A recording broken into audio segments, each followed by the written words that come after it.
Hello, you're very welcome to AFI Weekly here on the Under Centre podcast. Daragh here with you. I'm delighted to be joined as always now. This is our AFI Weekly crew it's turning into without Fionn and Al. It's Alex and it's Rian. No better duo to have with me here tonight, lads. How are we? The finest. Thank you very much. Excellent stuff. Excellent stuff. The Alex Sims I fan think I'm club on a is bit of a out lag in here, force so already. I heard nothing of what you said, but I presume it was hi. How are you? Is everything all right? Oh, you are on a lag. You're on like a 1980s He's on a Scott dial-up phone Buchanan there. lag. Like, yeah. Oh god. Yes, that was the question, Rain. I'll wait. This is almost like Darragh Farrell levels when we had him on at the start of the season now as well, because he's always gone now. Okay, And he's he's gonna 30. try. Yeah, he's had enough. He's had enough. Anyway, Alex, how was your long weekend, sir? How was your Paddy's weekend? Lovely. Yeah, absolutely. I got the good weather. And enjoyed a long weekend. Wish I was playing some football on it like you were, Daragh, but we'll get into it 1 week closer. Yeah, well, I guess some people, and I've seen it in various group chats and social media posts, could make the argument that we didn't play football over the weekend. But we'll get into that in a little bit in time. We have 3 games to cover from this past weekend. Of course, the Premier Division clash on Saturday between the South Dublin Panthers and the Belfast Trojans. The other Saturday encounter between the two teams in black, the Kildare Crusaders and the Antrim Stags. And then Sunday's fixture between the Minotaurs and the West Dublin Rhinos. Let's start with the Premier Division. The South Dublin Panthers 7, the Belfast Trojans 47. An extremely one-sided game. A game that didn't start from the very beginning for the Panthers, because their game was delayed by 10 minutes because when the referee showed up, they saw that the pitch was 10 yards too narrow because they were using the rugby marking. So they had to go out, and Rian's reaction says it all. That 10 yards is a lot. Yeah, too narrow. So it was only 40 yards wide. So they had to go and get some spray paint and to make it a little wider before kickoff. My brain, and I'm sure everybody else's brain of the team, couldn't comprehend that, because you're thinking the sideline is one line and it's further that way. And at times I did make the mistake of standing on the pitch by mistake because I thought it was the other sideline. Lucky I was at the other end of the pitch and I wasn't having to tackle any of the Trojans' rushing attack, because they had 4 different scores on the day, including Rayshon Boswell, Oren Wilson, Adam McAlee, and Mo Ramadan. There was also 2 passing touchdowns in there too, from Dom Lynn to Michael Ferris. And also, to top it off, we can't forget about Max Dimitrov's pick 6. And the Trojans were 40-0 up at halftime. And it was we speculated about it before the game, about potential issues when it came to numbers with Panthers this year. The numbers weren't too bad. It was your middle on about 20-25 that were there on the day.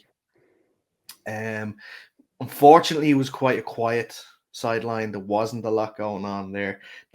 As far as I'm aware, I didn't get a chance to really talk to any Panthers personnel before or after the game, but I'm not certain on what's going on with the head coach situation, if there is one going to be coming in the near future. But Rain, I'll start with you first on this one.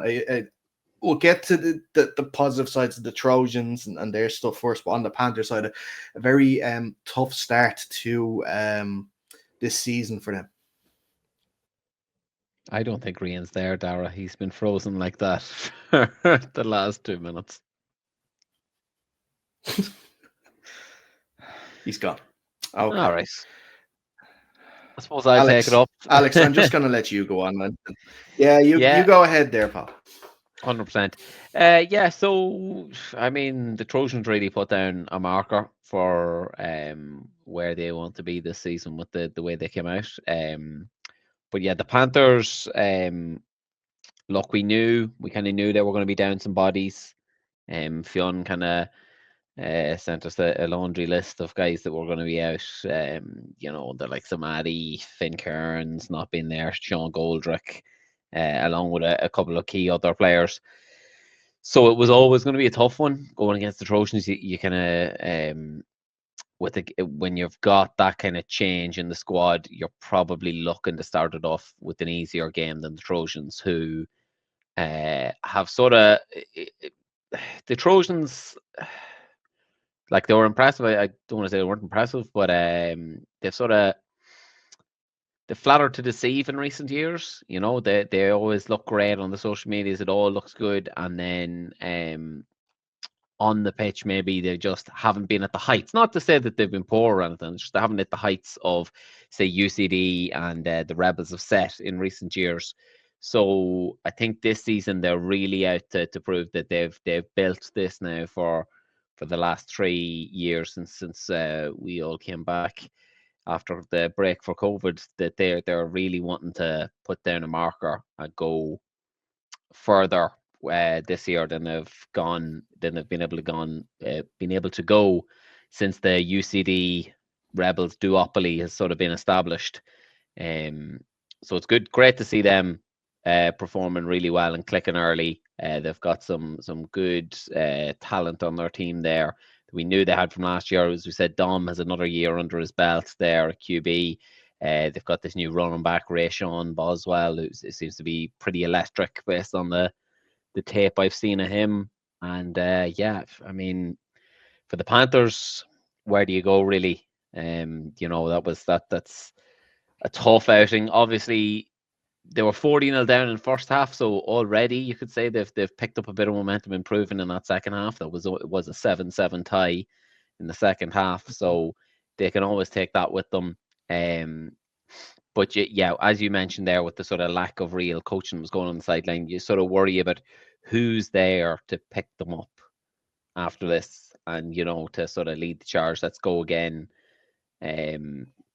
And pick on what they need to do to improve. You'd worry from that angle of things, that they really need some strong leaders there. Like, I've played under playing coaches before, and it's great they can do their job fine, but it is difficult to straddle that boundary of player and coach. Like, they're two quite different roles, and yeah, you'd want to think that they've got some strong leaders and voices in that changing room to really be able to pick them up and to keep going, and then hopefully that they can build and still be a competitive team this year. Mm-hmm. And look, I don't want it to sound like a doom and gloom sort of situation. There was some good things, especially on offense with Connor Haskins. He's was running the ball as well as he can. There was some movement on that O-line to give him the space to run. My fear is that there wasn't a lot coming from the passing game. And we saw, well, if you were at the game and if you are able to watch the tape of it, but you might have seen that, at the end of the game, Connor was struggling, and I think he didn't finish the game. And that would be my worry, is if you're going to run him into the ground and he does pick up some sort of injury. Now, I know you have, what is it? The other running back's name? Kerry? Niall Kerry, yeah. Niall Kerry, yeah. He is there too, and another very good running back. But, if one or both of those guys go down, what are you going to do with your offense? And Conor Murphy, obviously himself, grabbing the rushing touchdown for his side after the team went on a good drive. I almost certain it was all run plays for that too. I'd have to go back and watch the tape to make sure. But that's something that's going to have to start being brought into, it's always said in the league, around the league, and people who play in the league, Alex, that, D1, you run the ball. Premier Division, you got to learn how to pass the ball. Mm-hmm. And if the Panthers can't pass the ball and can't learn how to pass the ball, it's going to be a very, very long season for them. Yeah. I think is this, outside of UCD, is this the demise of Dublin football? Between SDP, the Rebels, and yourselves, the West Dublin, 7 points scored from the 3 games you played in. So the rest of the nation rejoices as Dublin's downfall is played out. Oh God, I know that's what you're waiting on, but hey, look, listen, let's just give it a week. That's why when I put up that table earlier on the socials, I had to say the way too early table, because until you play 3 games, every team plays at least 3 games. So you're not really certain on who's gonna. Who's playing where and who's doing well, but I know it's that type of weekend, and it's been that type of start of the season where if you're not looking at UCD and you're looking at the other Dublin teams, it has been a struggle. Yeah, and you're absolutely right. Look, there's plenty of season left, but we are a podcast and we have to overreact. It's like contractually obliged that we overreact to these 1 week results. Ray Sean Boswell is heading for the NFL draft, as far as I'm concerned. He's already got my vote for league MVP. That's which is going to be fun. And look, and this is the thing. Let's looking at the Trojan side of things. A very good win. I think they went with their first 4 drives at least. They scored on every single one. They were clinical. It wasn't. It was a lot of run. There was a Dom contributed, of course, in the passing game too, which you need to. But this is good to see that there are going to be. Hopefully, there's going to be other teams that are going to step up to this plate, and it's not going to be this boring 1-team league this season in the Premier Division with UCD just pushing everyone aside. We need this sort of Trojans coming together now, and the offense look like it's clicking, and the defense that we've known for a while that the defense can play well. So, we're encouraging it. Yeah, I absolutely back the Trojans to do it this year and to sort of bridge that gap that we have seen, and give us a good showing. As you said, I think the next 2 games for both the sides are probably going to be telling, certainly from the Panthers side. So they've travelled down to UL, I believe, not this weekend, but next weekend. And that will be an interesting one, definitely. I think, the Panthers, again, they'll have a week now, a full week to sort of get back in and let the leaders sort of take control there, regroup the lads and be like, right, lads, we need to be ready to go down to UL now against the team and prove that it's not, this hammering isn't going to be, all of a sudden we're being relegated. We need to prove ourselves against, the other half of the table and show that we're a more balanced side than that. It was just the Trojans were really good and we caught them when they were red hot. And we've still got something left in the tank for the season. Yeah, and look, trying to look into your, loud coloured crystal ball, Alex. If the Panthers do go down to Limerick and don't win, do we have to sort of consider them maybe as relegation potential? It's early, 2 games. It's very early to be declaring anyone relegated, but I think that's going to tell you what half of the table they end up in. If they lose that game, I think if they lose that game, you're not going to. I'm not going to say that they're relegated if they lose that game, but I can't see them making the playoffs if they also, and it also depends how they play. If they lay an egg in Limerick, then you worry for them. If they go down and it's a competitive game and they lose by a score, I certainly wouldn't be saying, "Oh yeah, no, that's it for them." But so it very much depends on what sort of Panthers team we come out and how much energy they play with, and what because that's what I think the key is, that sort of motivating factor there, and that sort of organizational. Where is that going to come from on the Panthers side? I want to see someone step up. Maybe Fionn steps into a role as head coach there or something. Now that he's retired from the playing side, I just don't. We got to see some leadership from them, definitely.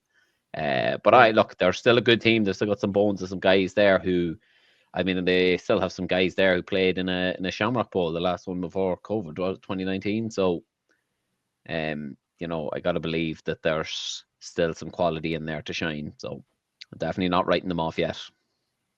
Mm-hmm. Rian, any closing thoughts on the Panthers or Trojans before we move on? I know you haven't had a chance to Yeah. really speak about the game. No, look, I presume he's covered pretty much everything that I got to say. But the Trojans were very impressive in that game. I see them as probably the number 2 to UCD at the moment after that victory. Whereas the Panthers, yeah, I'd be a little bit worried about them, to be honest. They seem like the one and only kind of rudderless team in that Premier Division at the moment, and being a rudderless franchise is never a good thing. So, look, hopefully they can steady the ship, but I wouldn't be holding out too much hope for this season. Okay. Like Alex said, both teams are back in action next week. The Panthers travel to UL to take on the Vikings, and the Trojans are heading to Craigavon to take on the Cowboys. So quick turnarounds for both teams. Moving on to the 2 Division 1 games, we'll start with the game on Saturday. That is the Kildare Crusaders going up against the newly formed Antrim Stags. The Crusaders win out 41 points to 22. In terms of scoring, there was 2 rushing touchdowns for Wello. Jordan Farrell had 3 passing touchdowns, including 1 to Nathan Purcell and 2 to Alan Sork. I hope I pronounced that right. I'm really sorry if I didn't. On the Stag side of things, there was a rushing touchdown for QB Scott McLean and Duncan McGuire, and then Scott McLean also threw passing touchdowns to the Jay Burton. Sorry. Interesting game here. I'm sure whatever group chats we're involved in would have heard the news when it came to Saturday with this game that there was a jersey clash. The Stags only have a black jersey for this year, I believe, or their jersey wasn't ready yet. They had these fill-in black jerseys, and they didn't. There was some sort of breakdown in communication between them and the league and the Crusaders, because the Crusaders were then meant to wear white. They didn't have enough white jerseys. They played in their blacks. The officials allowed both teams to play. We did get the game started off with the Crusaders going up a couple of scores. The Stags brought it back, though, and at one point we're leading in the third quarter, 22 points to 19, before the Crusaders then came back and took the win, like I said, by 41 points to 22. Rain, I'll let you go first on this one. For the Stags, a very good and promising first outing for the team now, going to Kildare, and you could legitimately say scaring the Crusaders for a little while. Absolutely. I mean, leading in the third quarter, I don't think anybody thought that was going to happen. And we touched on it last week that this Crusaders team has a bit of firepower to them now. They still have Wello there. Farrell obviously is an excellent QB. And they have a couple of imports from the Rebels as well. So, yeah, they're a very decent team out there. So I was surprised to see the Stags go down there and really put it up to them. I'm not sure what the numbers were on the day. Maybe that's where kind of in the fourth quarter they fell away. It was just that they ran out of gas in the tank. But they'll be energized going into the weeks to come, knowing that it's not a lost hope for them this season. Putting up a performance like that against arguably a playoff contender for Division 1 this season is an excellent performance. And yeah, hopefully they can recreate that a few times as the season progresses. Yeah, absolutely. Fair play to the Stags. They performed well on the day. They got there. Yeah, the jersey mix-up was interesting. All right, we had varying texts coming in that the game was being cancelled. There was going to be a forfeit, and then it was back on. And I think I had a few of the miles were down. I had sending pictures from the sideline, being like, guess who's who. Trying to decipher that. Watching the tape is rough as well. With the two teams in the same colours, but look, you survive, and at the end of the day, both sides got to play football, which is all that we want to see happening. Yeah, look, the Stags team showed that they're no slouches, and they're not going to just be like some teams we've seen in the past where they're just getting beat to nil every week. They've got some talent in that team, like Scott McLean's Division 2 winner with the Jets. Duncan McGuire's been around a bit. He was running the ball excellently. And they've got a couple of other names in there. I think in the end, the Crusaders class just showed with the likes of Wello, the quality they have in Wello and Jordan just shone through and allowed them to sort of accelerate away when it looked dangerous at one point. So yeah, I mean a good performance offensively by the Crusaders. They'll probably want to to tidy a few things up on defense. Stags equally will want to sort of look at it again on defense. They were sort of being killed on the outside there, so maybe addressing things defensively. But a good game, and I think probably the first high scoring close game that we've seen. I know it ended up being 19 points, but it was probably the first high. Obviously we had the Vipers Giants was 12-8, so it was closer game. But this was probably the first one where leads were changing a couple of times. Getting to that sort of traditional football that we like to see. Because we don't want to just see blowouts here, do we? We like to see a good competitive game. So fair play to both sides, and well done to the Crusaders on sealing it with their quality in the end. Yeah, absolutely. The Crusaders begin with a win, which is what they wanted. They did score points, which is what they wanted. Probably conceded more points than they would have liked. Stuff to work on. For next games, actually, Crusaders get to get a quick turnaround because they play the Giants this Saturday, which we'll look ahead to, of course. And the Stags have a couple of weeks now to get ready for their trip up to the Vale Centre against the Vipers on the 6th of April. So they have a bit of time now to just, one, get their jerseys, and two, get obviously offense and defense games down to come up with a plan to beat the Vipers. In that one, I don't think there's anything more to add on that. The Minotaurs beat a team on Sunday. They didn't just beat a team. We move on to the other game on Sunday, the one that mattered more. Instead. Just in time, because by the sounds of it, you might just be. Yes, let's talk about then the Westmeath Minotaurs 37, the Dublin Rhinos 0. Tough one on Sunday. The Minotaurs were 16-0 up at half time. They were actually 16-0 up at the end of the third quarter. Unfortunately, chasing the game, having to maybe abandon the plan and try and push to get some scores on the board and to move the ball, and was kind of our downfall. And the Minotaurs obviously pumped the score up in the fourth quarter, getting another 3 touchdowns, 21 points. It hurts as well because this is our double header team this year. So that means they have now a 37-point aggregate lead. When it comes to this now, when it comes to the head-to-head, we meet them again in our last game of the season, last regular season game towards the end of June. So if it comes down to us being level on points now, we're going to have to look at beating them by 38 points, which is going to be tough. But look, it's there's been a lot of change. Obviously, then you would have seen that we started a rookie QB. A tough scenario for Kevin to start his playing career. Going up against a recently relegated SPC side who have a very strong defense. We were beaten by the better side. Fair play to the Minotaurs. Quarterback Sean McCormick had 5 passing touchdowns on the day.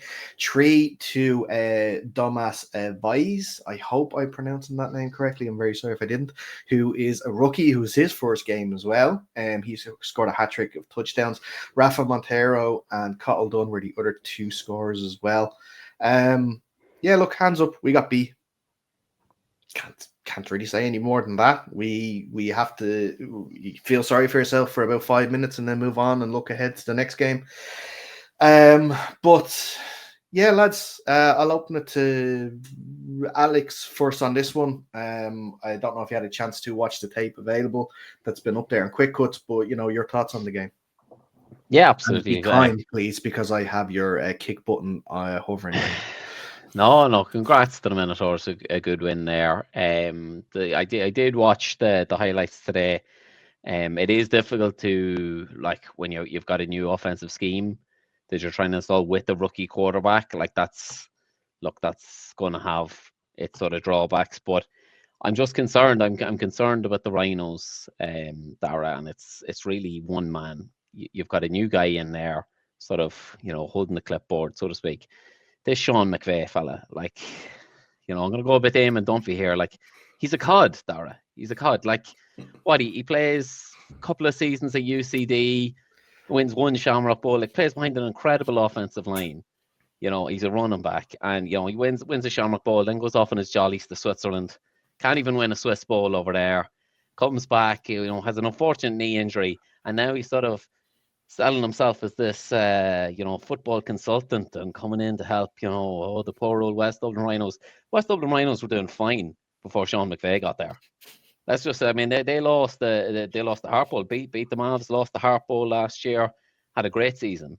And McVay comes in here and starts, spouting about his schemes and gap zones and, GT counters and all this sort of stuff. I'm concerned. I think he's conned the people of West Dublin. I think he's conned you, Daragh, and I'm sorry to see it. No response. He knows he plays on offense, so he knows to keep his mouth shut or he'll be benched because McVay is a tyrant. But on the I finally got my starting spot. I'm not going to lose it. On the Minotaurs, yeah. Look, obviously that was satire for those who don't know. McVay is a good friend. But look, the Minotaurs played very well, about as well as you can expect, while without your starting, your quarterback for years. Another a guy who's he's got a podcast. He talks a lot of football. Clearly, Joe Kinnan was holding the Minotaurs back as well. Like, I mean, two people proclaimed pillars of Irish sport. The Irish game over here have sort of just been taken down in one fell swoop in this game. Sean had a great game at QB. He's got his rookie wide receiver there that making a great connection. 3 touchdowns on the field. Rafa and Cahill as well just showed some of that SBC quality, which I think probably made a big difference on the day as well. It is tough starting against somebody has to play the relegated team first, and unfortunately it was Yee this year, and I think that bit of quality that they had just showed.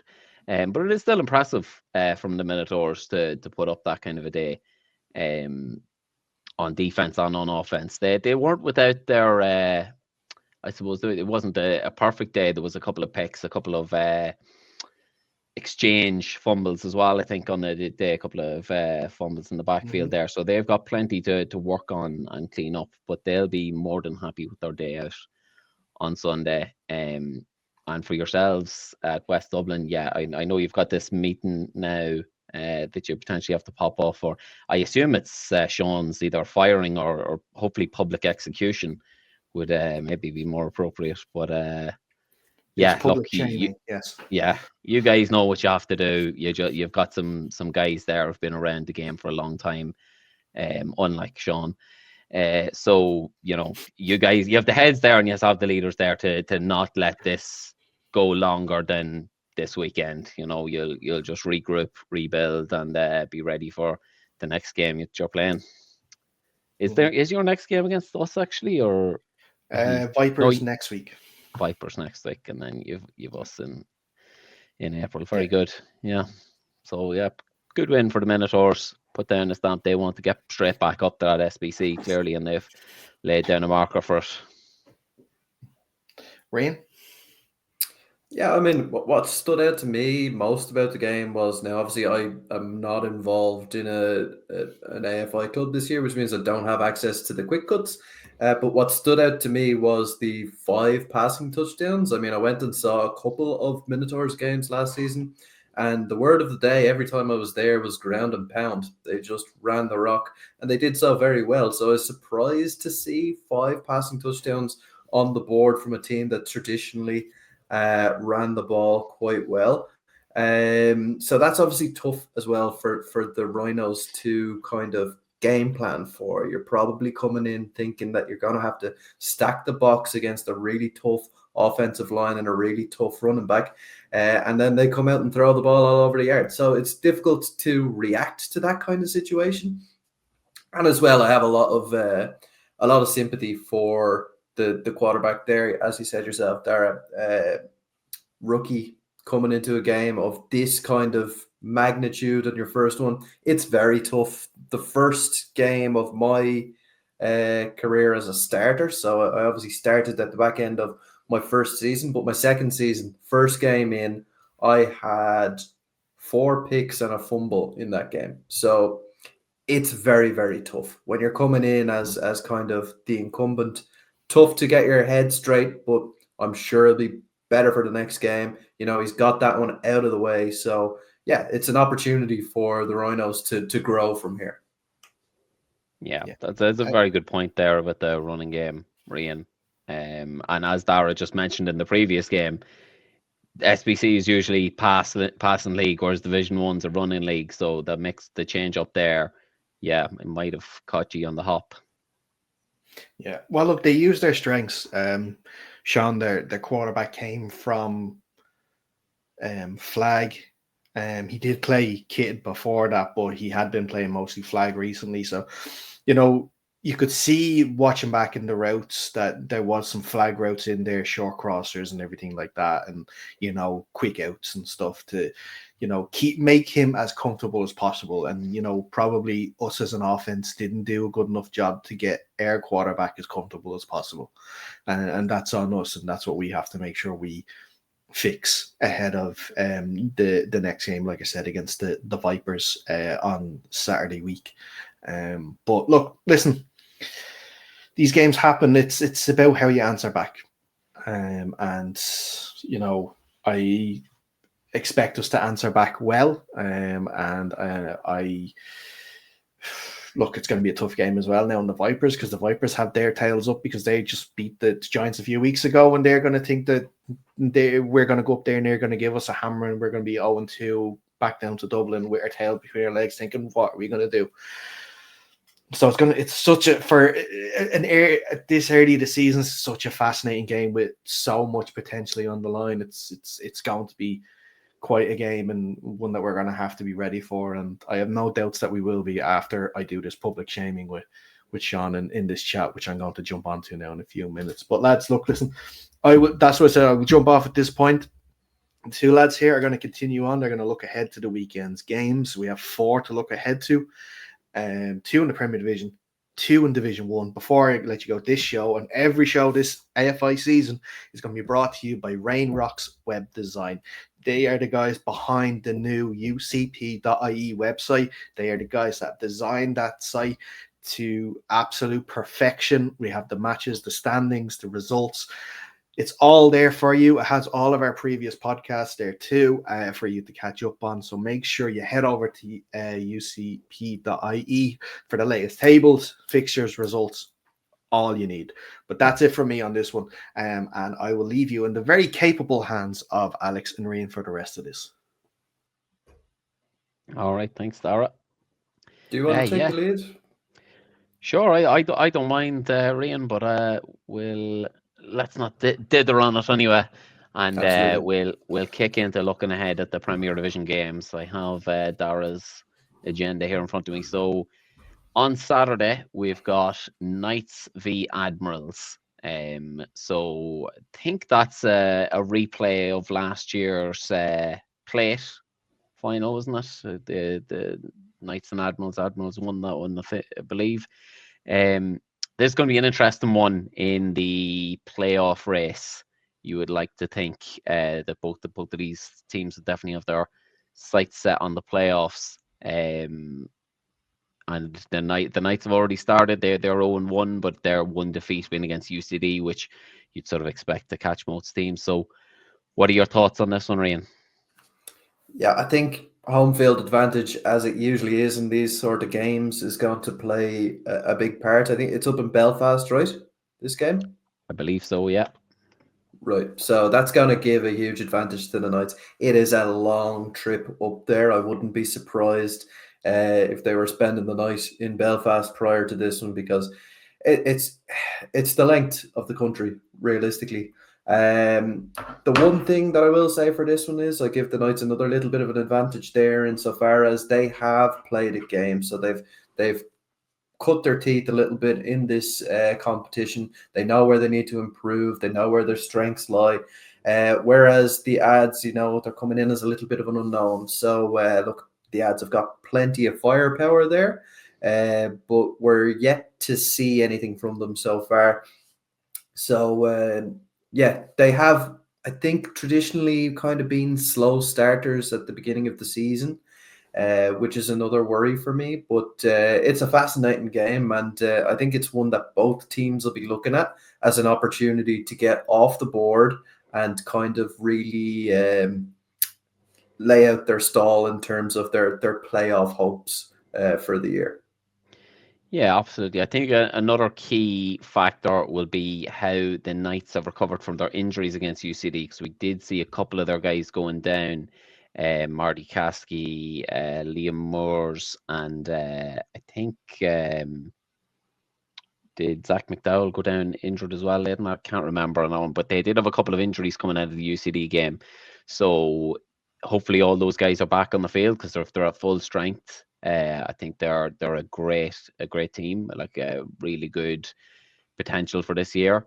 The Admirals, then, on their side of things are going to be a little bit different. They're under a new head coach in Brendan Kelleher, but he has always been there, defensive coordinator. So I don't imagine there's been too much of a sort of scheme shift from what they've run in recent years.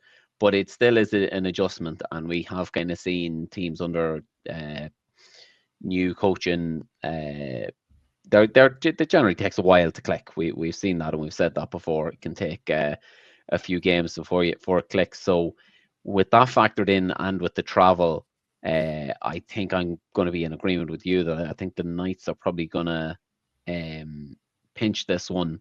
I expect a close game, though. I expect a close game. And it'll be interesting because, again, it's young QBs. It was sort of the highlighted last year. We sort of highlighted this as the battle of the two emerging QBs between Ben Kennedy there in Cork and Liam Moore. So it'll be interesting to see that sort of that they should be another step further on their development. Both of them, we already know Liam put in a decent performance before he went out, unfortunately, against UCD, and it was Zach in. So it will be interesting to see that sort of match up. Again, what are you thinking results wise? Yeah, I think this is very much dependent on how the first half goes. So I think with the Knights having that kind of extra bit of preparation time in game, if they can jump out to a lead in the first half, I can see this game getting away from the Admirals. But if the Admirals keep it close for the first half, it's an open ball game. Yeah, in terms of making an actual prediction on this, I'd say probably the former. I think that they're going to jump out to a couple score leads at the half, and then from there they'll just power on. I think it might be a 3 or 4 score victory for the Knights in this one. Okay, awesome. And then on Sunday in the Premier Division, we have the Cowboys hosting the Vikings. Another long journey for the boys from UL. I believe they are travelling up on Saturday. I have heard reports of that, definitely, that they're staying up the Saturday night, which is, again, great. And nice to be able to do that as well. I'll actually be refereeing this game with a couple of other lads from the Mavs, so look forward to getting out there, and as ever, send the bribes my way, lads. But this, yeah, I mean, this is going to be an interesting one. This is a newly promoted side against, a side that's they were newly promoted last year. They struggled, but they survived. But I think we've kind of seen a trend, a little bit of a trend post-COVID, is that the team that goes up survives a year and then gets relegated. So this is going to be their sort of make or break second album, so to speak. So this will be a really interesting one to see how this one goes. What do you think, Ryan? Yeah, absolutely, and I think you've hit the nail on the head there. It's going to be a case of can the Vikings break that streak of the newly promoted team taking a year and then coming back down again? It's going to be really, really tough for them. Being a college side, I hope that they've added some decent numbers to that roster, because I think at the end of the season last year, they were kind of dwindling numbers wise, not to the extent that they had to forfeit games or anything like that, but certainly weren't in the strong position that they were in the start of the season. So I'd like to have seen that they've added a few faces down there. Whereas on the flip side of it, the Cowboys, they're the new team in the SBC, but in reality, they're not. They have a lot of seasoned veterans out there. QB position obviously springs to mind. And they have only taken one very successful season in AFI 1 to get back to the jump. So this is going to be a tough one for the Vikings, and maybe a game that the Cowboys look at as a very winnable game, and a way of setting out their stall for the season, making sure that they are not going right back down to AFI 1 this season.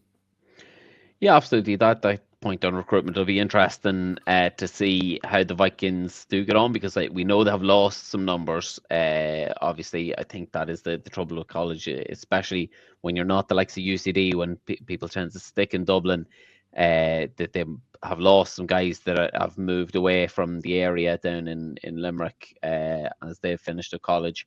But yeah, as you say, every year when a college brings in a new opportunity to recruit new blood, and they could have, they could have 11 unreal American lads in who've played since Pee-wee level. We just won't know until Sunday. That's the joy of it. But the Cowboys, we know a little bit more about. They've been around the block, as you said. They're probably quite a veteran side at this point. It'll be interesting to see how they got along, how much recruitment have they had. With their promotion last year, they did pretty well. On the field, and I'm fairly certain that off the field they did a lot of good work as well in the off season, and have gotten a good boost in numbers to sort of bolster them for a season in the SBC, because it is always difficult. And I think both these teams have prepped pretty well. As I know, the Cowboys, I've been involved in 2 separate scrimmages with them.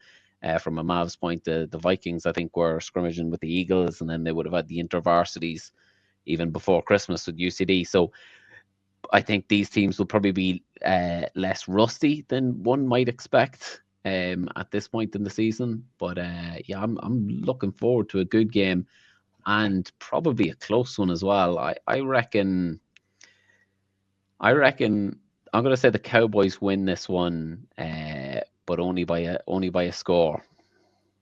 Yeah, I think I'm on the same page as you there. I think it's got to be a nail biter. Any game that Peter Loughran's involved in is going to have potential for scores. So I think we are going to see scores. It's not going to be a 6-0 or a 6-3 kind of game. I think we're going to see multiple touchdowns from either side. But yeah, no more than a score between these sides. And I'm probably favouring the Cowboys in this one. Absolutely.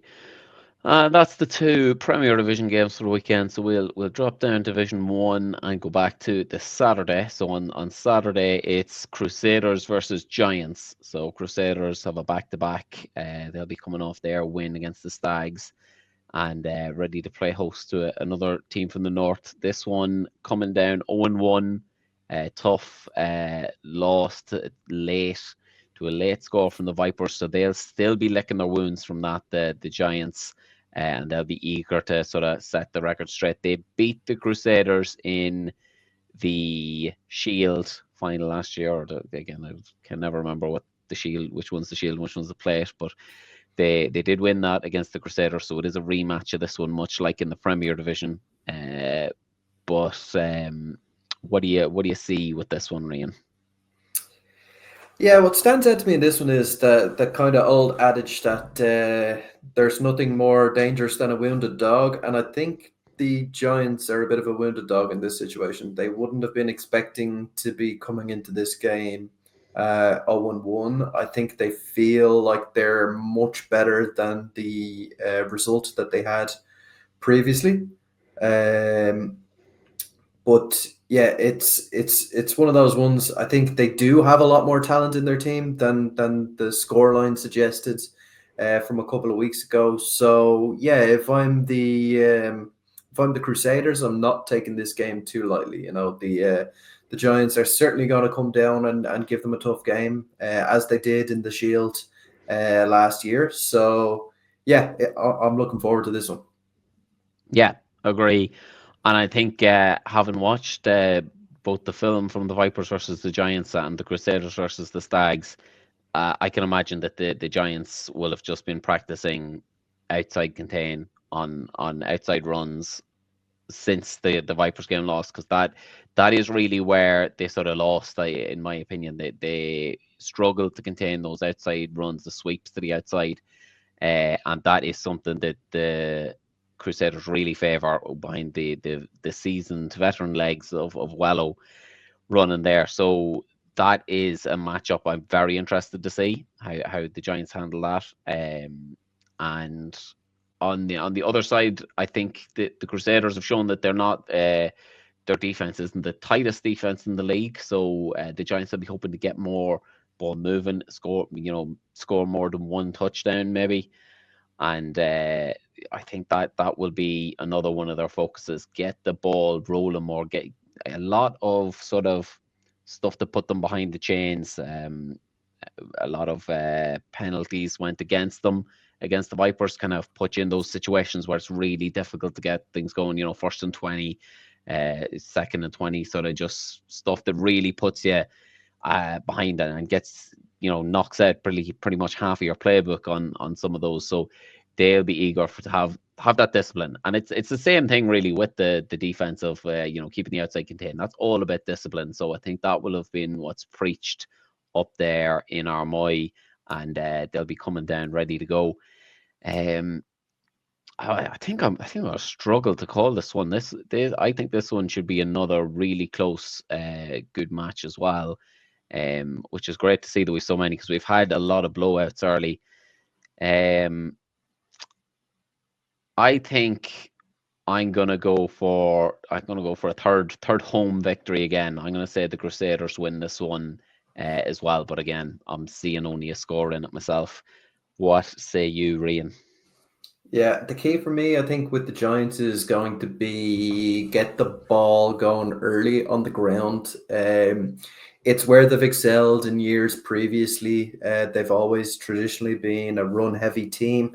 And like you said, Alex, the penalties and stuff, getting into 1st and 20, 2nd and 20 situations, it kills a regular offense to be in those situations. It really kills a run-heavy team because you don't have 20-yard plays in your back pocket. So if they can get the ball rolling on 1st down, 2nd down, with the run game, then it really opens things up. And I think that's where it's going to then become a tighter game. The shorter the Giants can make this game, I think the better, because there is a lot of experience and explosiveness on the opposite side of the football. Wello, of course, doesn't need to be talked about any further. He has the potential to break off 60, 70, 80-yard runs at any stage during the game. So the amount of time that you can have him on the pitch, if you can make that as short as possible, that's what you really need to do. So yeah, I think I'm on the same page as you. I think I'm going to go with a Kildare win, but I think it's going to be a tight one. I think it's going to be a score in it. Perfect. And then the last one for this weekend on Sunday in Westmeath is the Minotaurs off the back of their great opening win against the Rhinos. They're playing host to the Eagles. So we haven't seen nothing from the Eagles yet. We've seen that sort of pretty good performance from the Minotaurs. They'll be hopeful to build on that. We don't know a whole pile about the Eagles. They did actually. I say we haven't seen much. They did play a game, and I believe it was live streamed as well. So maybe some of us have seen the Eagles. I personally haven't seen that game yet. So I think they played the Philadelphia Blue Flames, at the weekend in that charity game. So they're not going to be coming in sort of blunt anyway. They'll be sharp and ready to go. What are you seeing for this one? Yeah, from that game at the weekend that they had against the Philadelphia Blue Flame, what stuck out to me from maybe some of the social posts was that they might be lacking in numbers, which is always a worry. The AFI season, 8 games, it's tough to get through when you're down at the kind of 22, 23 player kind of level, and it's a really, really tough game to be beginning your campaign against a Minotaurs team who have really set their stall out versus the Rhinos with a really impressive victory.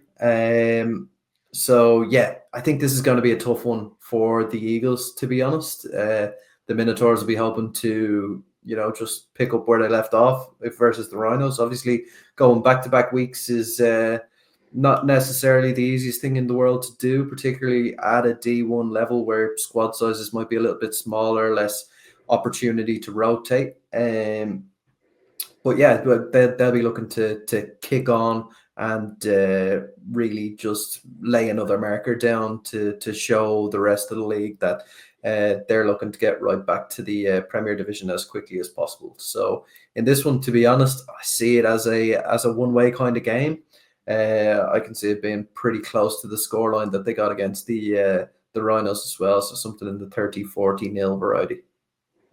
Yeah. The Eagles are, of course, under new coaching staff as well. Ross McCooey there, down from the Rebels. I think he's got a couple of other assistants there as well. So it's a new offense they're running as well. Much like the Rhinos, they were running new guys in. It's going to be a tough one for them, definitely. The Minotaurs have that experience. They have that SBC quality as well. The Eagles were a playoff team last year, so I wouldn't completely write them off. I'd like to see them at least get in the end zone, certainly for a morale point of view, to sort of something to build on, and also just to scare the Minotaurs a bit, because they don't start looking like a runaway freight train before we have to play them. So yeah, I think I agree with you though, Rian. I think the Minotaurs should do pretty well in this one, should wrap it up easily enough. But as I said, like to see the Eagles get in the end zone once or twice. But I can see it certainly being a victory for the team in purple. Yeah. What I will say in favor of the Eagles is that they've always managed to produce pretty potent offenses with maybe not the most impressive athletes in the world. Like, we've played against them a few times, and you never had any one guy stick out going, whoa, he's like the bee's knees. They were able to run the ball very effectively without having a super mobile QB last year, which was something that you don't really see in AFI very often. Usually the successful running teams have a mobile QB to kind of back up that running back. So yeah, they do have a certain something on offense. I don't know how much of that is going to be carried over with the change in coaching staff, but yeah, it's a positive that we may need to look at. And like you said, hopefully they do get the ball in the end zone at least once or twice this Sunday. Absolutely. I think that pretty much wraps it up for the weekend. Look ahead anyway. That's the 4 games that we played. Week 4 games, as the AFI continues this theme of as many games as week numbers. I think last week's the last week of it. Week 5, we've got 5 games, and then it sort of levels out, and it's 4 or 5 games for the rest of the season. But yeah, great to have football on our pitches again. So there are 2 games Saturday, 2 games Sunday. So if you're looking to get your football fixed, head out to Belfast, Craigavon, Kildare, or Westmeath. And of course, keep an eye on our socials for any updates if you can't make it to a game.